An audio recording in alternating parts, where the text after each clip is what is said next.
Crews from Jefferson County Drainage District 7 are working during this tropical-like rain to prevent flooding. They are. KFDM's Tan Radford was outside in the elements earlier today. She's nice and dried off and joins us in the studio tonight. So, Tan, what are DD7 workers doing? Greg and Tiffany, they are out cleaning culverts and gutters and pumping down water levels in canals to make room for more rainfall.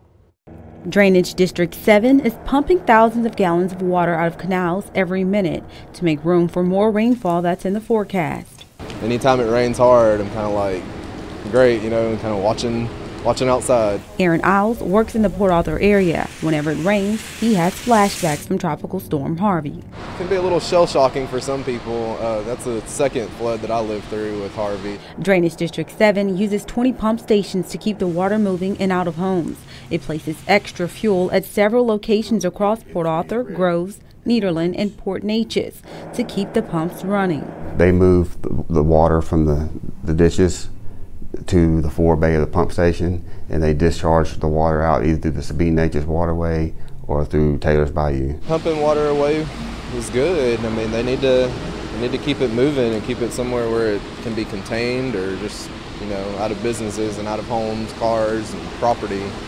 DD7 workers are also out cleaning culverts and ditches and monitoring levees, doing everything they can to make sure the rain coming down doesn't end up pouring through your home. The Drainage District is working around the clock to make sure water levels are under control. Tiffany? Thanks, Tan. So in Groves tonight, much like DD7, city officials there are preparing for any surprises this hurricane season. And some who live in Groves are doing the same. KFDM's Quentin Hope reports how a meeting with the Public Works Department is assuring the safety of others. This month marks the beginning of hurricane season. Though Southeast Texas has not had any indications of another tropical storm Harvey, that doesn't stop some residents from being prepared. I made my first precaution. I got my truck all ready to leave, and I keep my gas tank over half a tank. Pete Valverde says he's been through an evacuation due to a hurricane.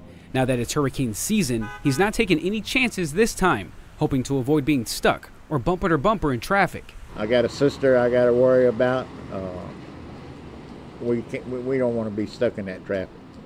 If they say it's going to come, we're going to get out here as quick as possible. Which is the plan in mind for city officials.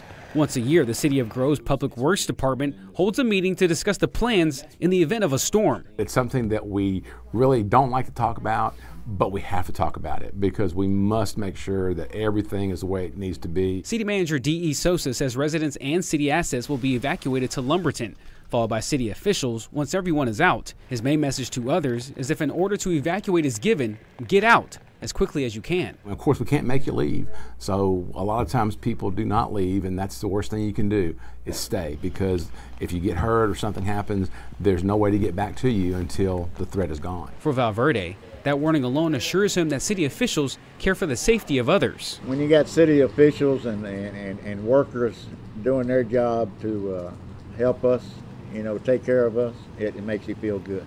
In Groves, Quentin Hope, KFDM 6 News. The city manager says several projects are currently in the process of improving drainage throughout the city of Groves.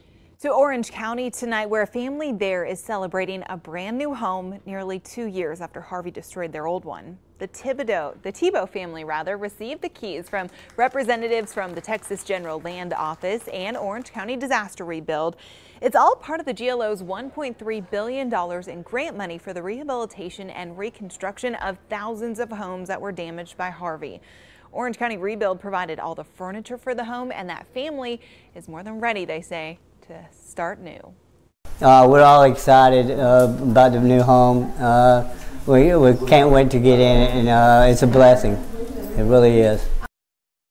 So homeowners can still apply for assistance from Orange County Disaster Rebuild and the GLO. All you have to do in Orange County, dial 211. Tonight, a man is